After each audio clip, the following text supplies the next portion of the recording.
Bom dia, meus irmãos, graça e paz. Hoje nós vamos ter a nossa aula gravada, tá certo? De hermenêutica. Então, você fique ligado, porque tem sido uma bênção, né, para os nossos estudos.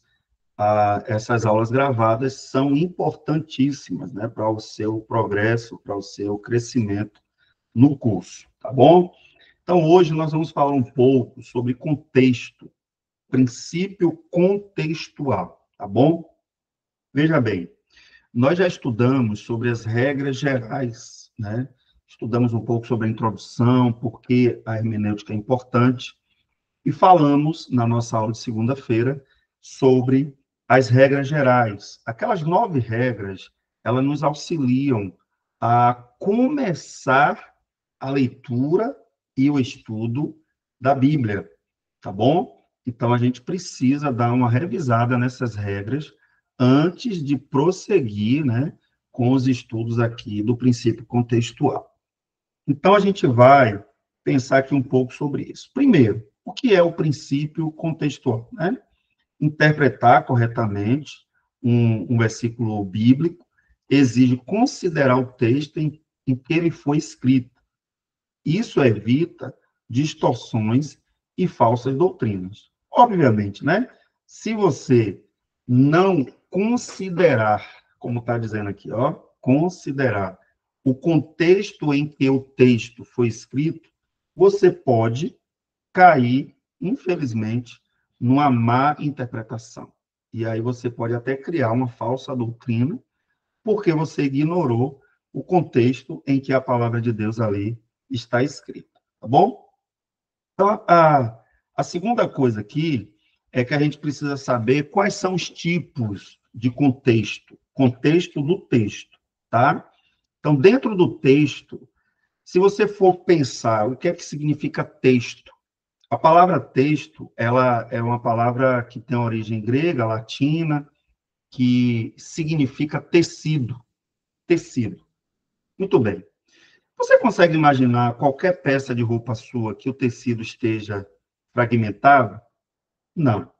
Então, o tecido, ele é um conjunto, ele é completo, e cada parte dele é importante.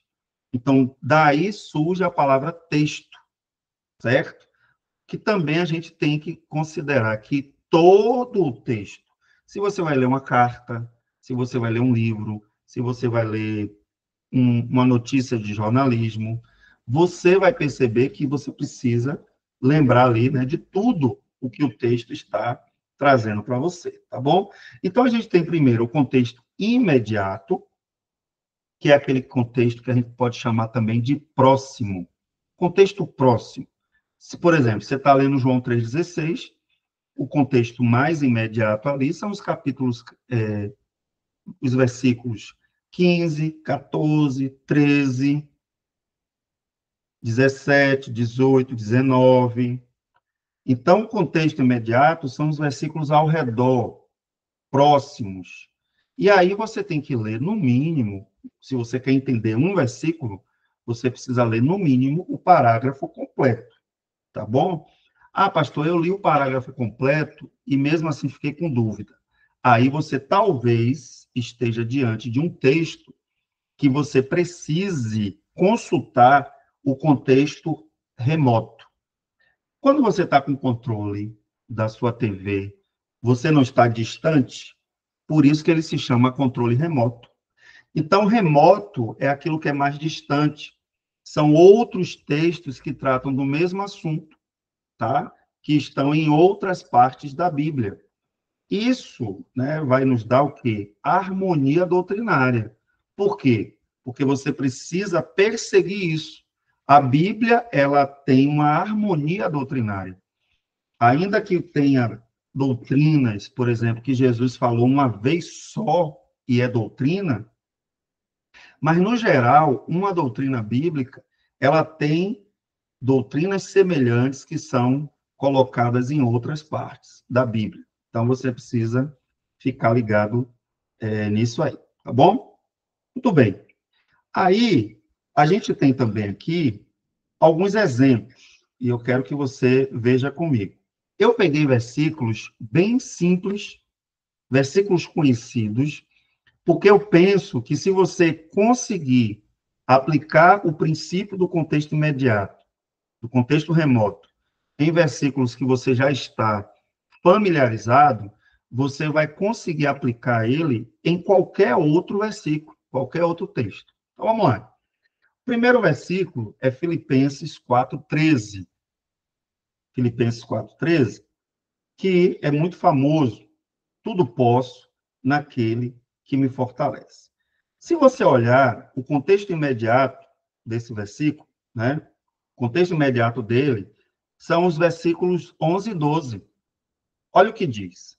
Digo isto não por causa da necessidade, porque eu aprendi a viver contente em ó, toda e qualquer situação.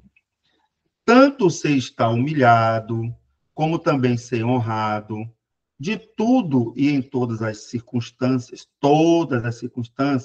já tenho experiência, tanto de fartura como de fome, assim de abundância como de escassez.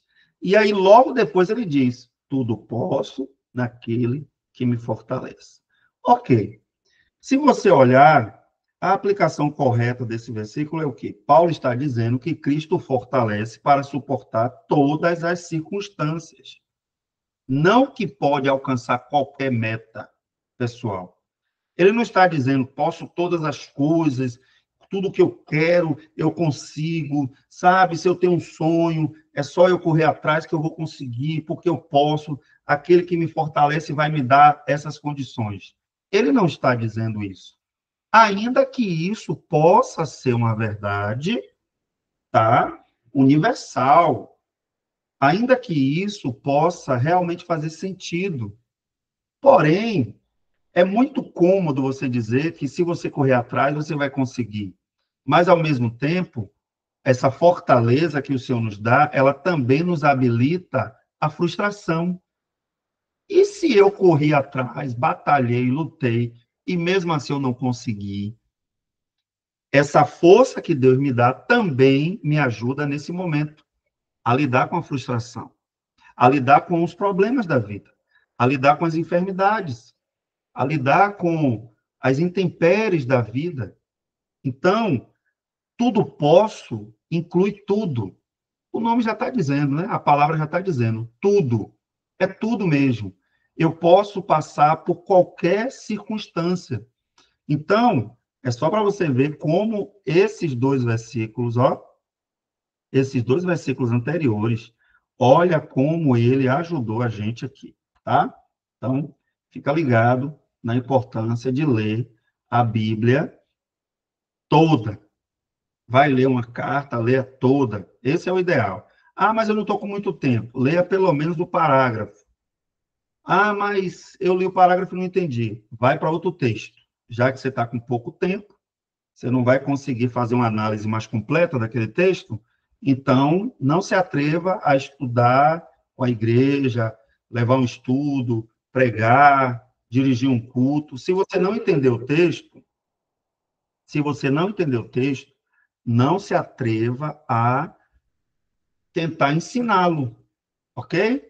Gasta um tempo, entende o texto e depois você vai partir para ensinar. Ok. Outro versículo que é muito famoso também, esse aqui é mais citado até de forma errada, é Hebreus capítulo 12, versículo 1. Hebreus 12, 1 diz assim: portanto, nós também, pois que estamos rodeados de uma tão grande nuvem de testemunhas, deixemos todo embaraço e o pecado que tão de perto nos rodeia e corramos com paciência a carreira que nos está proposta. Ora, o contexto imediato do capítulo 12 de Hebreus é o capítulo 11, minha gente. É o capítulo 11. Se você voltar um pouquinho no capítulo 11, você vai ver que ali o autor aos Hebreus apresenta a galeria da fé. Ali ele cita Abel, Noé, Abraão, Moisés. Ele mostra o que é viver pela fé em meio às dificuldades. Então, naquele texto de Hebreus, nesse texto de Hebreus, vai explicar detalhadamente como os antepassados viveram pela fé. E agora, a aplicação que o autor aos Hebreus quer fazer é na vida daqueles crentes que estavam dispersos, né? E aí ele diz o seguinte: olha, também, portanto, nós também, pois que estamos rodeados de uma tão grande nuvem de testemunhas. Ou seja, testemunhas aqui é mártires, mártires, gente que morreu por causa da fé. Essas testemunhas são aquelas que já morreram, que estão citadas em Hebreus 11. Simples. Não é, porque você está rodeado de uma nuvem de testemunha, ou seja, as pessoas que estão ali perto de você. Nada a ver, tá bom? Então, fica ligado, porque o contexto imediato aqui vai te livrar de citar esse versículo de forma errada. Então, qual é a aplicação correta de Hebreus 12, 11? Essas testemunhas são exemplos de fé, não espíritos que assistem aos crentes, né? Como alguns também podem achar, porque nós estamos rodeados de uma nuvem de testemunha. Seria o quê? Seria espíritos, demônios? Seria meu vizinho? Seria meus colegas de escola, faculdade, trabalho? Não. A nuvem de testemunhas citada aí tem relação com aqueles crentes que já dormiram no Senhor, morreram, mas morreram pela fé, crendo que alcançariam a promessa, né? Então, a gente tem que ficar atento. Muito bem. Filipenses 4:13 já foi, Hebreus 12:1. Agora, outro texto que é muito famosinho também, e que dá uma dor de cabeça, às vezes, nas nossas orações, até quando a gente está evangelizando alguém. Preste atenção. Mateus 6,33 diz: mas buscai primeiro o reino de Deus e a sua justiça, e todas estas coisas vos serão acrescentadas. Primeiro que a maioria de nós recita esse versículo de forma errada, né? A gente diz: buscai primeiro o reino de Deus e a sua justiça, e as demais coisas. A maioria fala: e as demais coisas vos serão acrescentadas. Porém, uma simples leitura correta, quando você lê, e todas estas coisas, vos serão acrescentadas, né? Então, só pode estar relacionado ao que ele disse anteriormente. Então, se você ler Mateus 6, de 25 a 32, Jesus fala sobre não se preocupar com o que comer, vestir, beber, pois o Pai cuida. O Pai que está no céu cuida, e tudo isso quem busca são os gentios. Quem fica ansioso pela comida, pela vestimenta, pela bebida, quem fica ansioso por isso? Jesus deixa claro que são os gentios, são aqueles que não conhecem a Deus. Porque, por não conhecer a Deus, eles ficam apavorados. Mas quem conhece a Deus e é filho, sabe que o Pai cuida dos seus filhos. Então, todas estas coisas estão relacionadas à comida, bebida, vestimenta. Poderíamos dizer que são necessidades. Necessidades. Lembra lá de Filipenses 4,19? O meu Deus, segundo as suas riquezas, suprirá cada uma de vossas necessidades. Então, necessidade. O que é que Deus acrescenta? Aquilo que é necessário. Aquilo que você precisa, que é necessário. Tá? Mas eu sou uma pessoa que a minha necessidade é uma Ferrari, né? Uma McLaren. Eu quero uma mansão. A minha necessidade é essa, pastor. Eu acho que a gente olha para esse texto e percebe claramente que Jesus está dizendo: olha, se você tem o que comer, lembra lá de Paulo a Timóteo? Se você tem o que comer, se você tem o que vestir, você já deve glorificar a Deus. São as necessidades, gente. Tá? Não é que Deus não realiza sonhos. Tem textos na Bíblia que Deus fala de propósitos, de sonhos. Tudo isso é importante? Sim. Mas aqui está se referindo a uma coisa. Quando você buscar o reino de Deus e a justiça desse reino, você terá suas necessidades supridas. E isso é verdade. Isso é uma grande verdade bíblica. Tá certo? Muito bem. Então, a aplicação correta não é uma promessa de prosperidade, mas de provisão para os que confiam e priorizam no reino de Deus. Muito bem. Outro texto que também é usado muito nas pregações, nas orações, é Josué 24:15.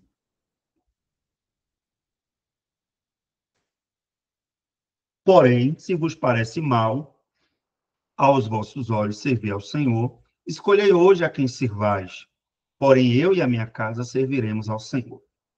Se você ler Josué 24, do 1 ao 14, que são os versículos anteriores, Josué ele recorda a fidelidade de Deus e convoca os seus liderados ali a uma decisão consciente.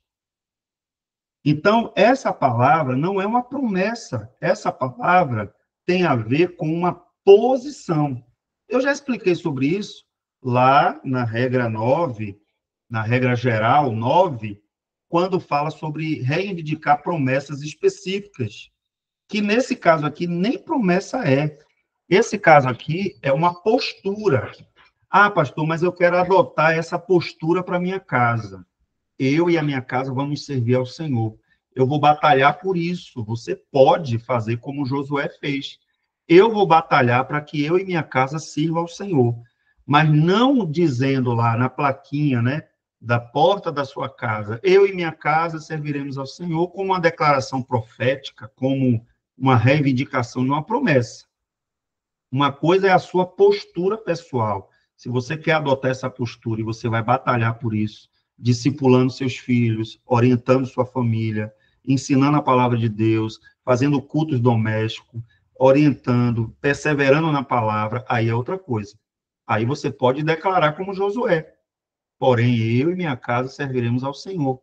É uma declaração de fé, é uma declaração de alguém que sabe quem é o Senhor. Ok? Muito bem. Então, a aplicação correta é: Josué está fazendo uma declaração pessoal de fidelidade, não uma promessa automática para a casa de qualquer um. Tá certo? Isso tudo eu consegui chegar à conclusão somente lendo um pouquinho mais. Um pouquinho mais. 2 versículos, 10 versículos antes, 5 depois. Se você ler pelo menos o capítulo todo, já te ajuda bastante a entender o que é que o texto está dizendo. Outro versículo, Apocalipse 3:20. Eis que estou à porta e bato.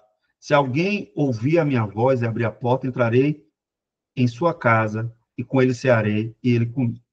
Se você ler Apocalipse 3, do 14 ao 19, que são os versículos anteriores, você vai ver que Jesus está falando com quem? Com uma igreja, a igreja de Laodiceia. E ele está chamando aquela igreja para o arrependimento. Jesus quer que aquela igreja se arrependa dos seus pecados. Então, quando ele diz que está à porta, ele está à porta de uma igreja. É um chamado. Então, a aplicação correta desse texto é que é dirigido a crentes. A gente usa esse texto muito para falar com incrédulos, com pessoas que não conhecem o Senhor, tá? Tem outros versículos que são mais apropriados para isso, para falar com pessoas descrentes. Mas esse aqui é voltado para mim, para você que já conhece o Senhor e que está deixando Jesus de fora. Não é um apelo evangelístico a incrédulos esse texto. Esse texto é um apelo para que os crentes abandonem a vida morna. Esse texto é aplicado diretamente para nós, que já servimos ao Senhor. É o perigo de uma igreja local se tornar morna, que aí o Senhor vomitará, né? Vomitará os mornos. É isso que ele diz nesse texto. Está percebendo que o contexto imediato ele te ajuda a compreender o que o versículo quer dizer, sem precisar muito esforço, tá bom? Ok. Aí a gente vai seguir agora para uma nova etapa, que é a seguinte: pastor, nem todo texto vai ficar tão bonitinho assim, não. Tem texto que é mais difícil. Tem texto que a gente vai ficar assim meio na dúvida. Ok. Então, para esses textos, você vai ter que usar um outro recurso, que é o recurso do contexto remoto, distante. Então, anota aí no seu caderno, tá? Você pode chamar também contexto remoto de distante, né? Ok. João 4:9, por exemplo. Disse-lhe, pois, a mulher samaritana: como sendo tu judeu, me pedes de beber a mim, que sou mulher samaritana? Porque os judeus não se comunicam com os samaritanos. Isso é o que está no texto. Ok. Qual é o contexto remoto? Primeiro, você vai lá em 2 Reis 17, 24, 34, você vai ver que houve ali uma mistura de povos, crenças após o exílio. O exílio, cativeiro, depois do cativeiro, teve uma mistura de povos e crenças. Em Esdras, você vai ver que os samaritanos impediram a reconstrução do templo. Tá vendo? Se você ler só João capítulo 4, todo, você pode ler o Evangelho de João todo, você não vai entender esse versículo aqui. Você não vai entender. Então, você precisa usar o recurso do contexto remoto. Procurar nas concordâncias, tá? Quais são os textos que podem me ajudar a interpretar isso aqui. Lembra que a gente viu uma das regras, se eu não me engano, é a segunda ou terceira regra geral, que fala sobre a Bíblia interpretar a própria Bíblia? Pois é, aqui está um exemplo clássico, né, de como a própria Bíblia vai te ajudar a interpretar a Bíblia. Então, a aplicação correta é que Jesus rompe com barreiras históricas, étnicas e religiosas para oferecer a água viva. Então, Jesus aqui está tendo contato com a samaritana, ele está rompendo uma barreira histórica, uma barreira étnica, uma barreira religiosa, apesar de samaritanos também adorarem ao Deus dos judeus, o Deus da Bíblia, o Deus de Moisés, de Abraão, Isaac e Jacó, mas eles tinham um culto diferente. Eles enxertaram práticas diferentes no culto. Então, eles tinham uma perspectiva religiosa diferente também. Ok. Outro texto, que também a gente não entende ele de imediato, está em Salmos 2, verso 8. Pede-me, eu te darei os gentios por herança, ou as nações por herança, e os fins da terra por tua possessão. Tá? Se você for olhar, esse texto não é uma promessa para que os crentes fiquem pedindo às nações por herança. Esse texto é um texto messiânico. É um texto messiânico. É um texto que fala sobre o Filho de Deus que vai alcançar. Tá? Se você olhar um pouquinho antes, você vai ver: tu és meu filho, hoje te gerei. O Salmo fala isso. Então, você vai entender que não é uma promessa para qualquer pessoa. Você não pode ficar, Senhor, eu quero a Argentina como herança, eu quero o Paraguai como herança, né? No sentido de evangelizar e alcançar aqueles povos. Não. Está se referindo a Cristo, ao Messias. Então, você vai olhar que Jesus, ele adquire essa autoridade como filho para alcançar as nações. É ele que dá à igreja essa autoridade. Apocalipse 11:15 também vai falar sobre os reinos da terra que passaram a ser do Cristo. Então, o contexto remoto vai te ajudar a entender esse versículo, em vez de você ficar citando ele como se fosse uma promessa indiscriminadamente, todos os crentes teriam acesso a essa promessa, se você interpretar o texto errado. Então, a aplicação correta é que a promessa é messiânica, ela se cumpriu em Jesus, e não é uma autorização para conquistas pessoais, né? Dai-me as nações. Não. Ok. Agora a gente vai ver que é possível também associar os dois princípios, do contexto imediato e o contexto remoto. Os dois contextos, eles também podem ser combinados, associados. Por exemplo, se você está diante de um texto como 1 Coríntios 7:27, que diz: estás ligado à mulher, não busque separar-te, né? Ó, não busque separar-te. Estás livre? Não busque mulher. Ora, se você ler esse texto somente, vai ficar parecendo que a Bíblia, que o apóstolo Paulo está dizendo que a gente não deve se separar, mas também, se a gente não tiver a chance de não procurar uma pessoa, que a gente não procura. Ou seja, é quase uma indicação ao celibato. Fique só, antes só do que mal acompanhado. Alguém vai dizer isso, né? Beleza. Só que quando você vai ler o contexto imediato, você vai ver que Paulo fala de uma situação presente de aflição. Você vai ler o versículo 26, depois você vai ler do 28 ao 33, e você vai ver que ele está falando de uma época que a igreja estava sob perseguição, dificuldade, e realmente perseguido, a qualquer momento pode ser preso, pode morrer, e ele tá com a cabeça no casamento. Ele está com a outra jovem, até para ver essa jovem, até para estarem ali conversando qualquer coisa, vai ser difícil. Então, o contexto é esse. Beleza. Só que isso não é suficiente, porque aí a gente vai cair naquele erro de dizer assim, ah, tá, então se a gente estiver passando por dificuldades econômicas ou alguma dificuldade de alta monta, então a gente tem que começar a falar isso também para as pessoas. Porém, nós vamos ver que na própria teologia paulina, ele diz que não é para proibir o casamento. 1 Coríntios, perdão, 1 Timóteo 4,15, ó. 1 Timóteo 4,15. Perdão, 4, de 1 a 5. Ele vai ensinar que ele vai dizer, né, que ensinar que o casamento é errado é doutrina de demônios. É o próprio Paulo que diz isso. Então, quem escreve 1 Coríntios 7, quem escreve 1 Coríntios toda, a carta toda, é Paulo. Quem escreveu 1 Timóteo? Paulo. Então, Paulo não ia se contradizer. Ele não está dizendo, não case, é melhor que você não procure mulher.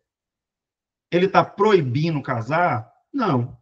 Por quê? Porque ele mesmo depois vai dizer que se alguém proíbe casar, se alguém proíbe casamento, isso é comparado à doutrina de demônios.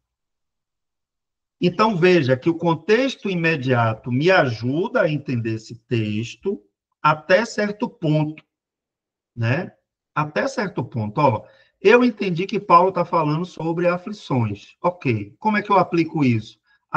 Em épocas difíceis, não case. Só case se tudo estiver favorável.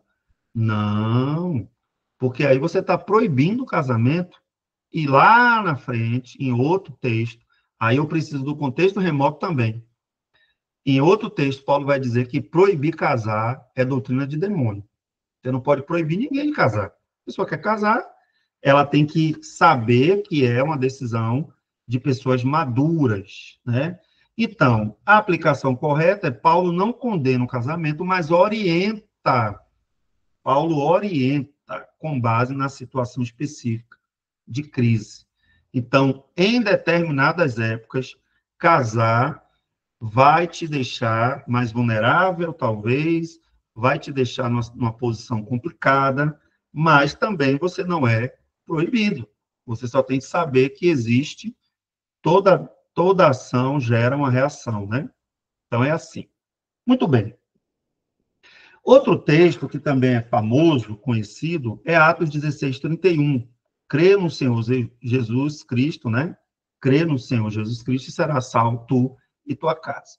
Se você olhar o contexto imediato, ou seja, os versículos que vêm depois, do 32 ao 34, você vai ver que Paulo e Silas pregam a toda a casa e todos os crentes se batizam. Então, essa promessa que foi feita ao carcereiro, ela se cumpriu logo ali mesmo. Ela foi feita ao carcereiro, tá? Ela não é uma promessa feita a todos os crentes. Não é. É só ler o texto. Então, lá, o carcereiro imediatamente crê com a família dele e é batizado. Só que isso só não explica. Ah, mas aí eu também quero acreditar que essa palavra vai se cumprir na minha vida. Beleza. Mas aí você tem que entender que salvação na Bíblia, se você ler João 1:12, se você ler Romanos 10:9 a 10, você vai ver que a salvação é sempre individual. Ó, individual, mediante a fé pessoal. Eu vou até acrescentar aqui, ó, mediante a fé pessoal. A pessoa própria precisa crer, né? A salvação é sempre individual, mediante a fé pessoal. Ok. Então, qual a aplicação correta de João 6, de Atos 16:31? Não é uma promessa automática, tá? Não é, mas condicional à fé pessoal de cada membro da casa. Por quê? Porque ali, em Atos 16, do 32 ao 34, fica muito claro que a casa do carcereiro ouviu o evangelho, a pregação por meio de Paulo e Silas foi feita, eles ouviram, creram, foram batizados. Então, se cumpriu, se cumpriu. E pode se cumprir na vida de outras pessoas também? Sim, desde quando a gente também faça o que eles fizeram. Prega a palavra, anuncia a palavra, né? E saiba que a salvação é individual. Então, cada membro da sua família precisa ouvir a palavra, crer na palavra, se batizar, e aí sim você pode, né, declarar aí que essa palavra se cumpriu na sua vida. Tá bom, minha gente? Então, tá aí alguns textos bíblicos que a gente viu, textos simples, textos que ajudam a gente compreender que o contexto imediato e o contexto remoto são fundamentais para a compreensão da palavra do Senhor. Tá bom? Deus te abençoe, bons estudos aí, e qualquer coisa, a gente está aí junto.